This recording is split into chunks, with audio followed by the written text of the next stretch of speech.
अगर आप मुझसे कुछ पूछें तो हर चीज़ मुझे तुरंत याद कई बार नहीं आती और उस तरह याद भी नहीं आती जिस तरह उसे याद आना चाहिए। टुकड़े-टुकड़े में टूट-टूट कर याद आती है।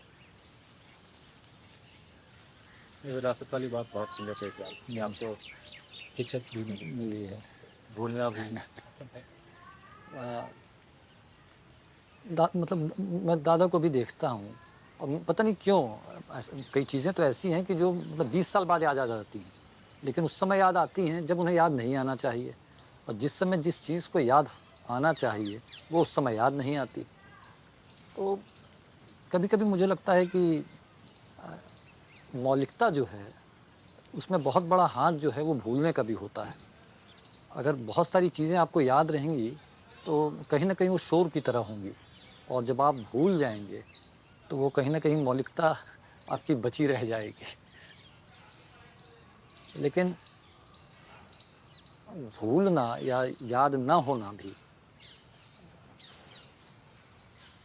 एक तरह से कमज़ोरी ही है। अ, मतलब जो विद्वान या विद्वता जो है, वो तो याद रखने से होती है और अब तो मुझे लगता है कि विद्वता और मौलिकता दोनों अलग-अलग चीज़ें हैं। जो विद्वान है वो मौलिक शायद नहीं हो, उतना मौलिक नहीं हो, लेकिन जो मौलिक है वो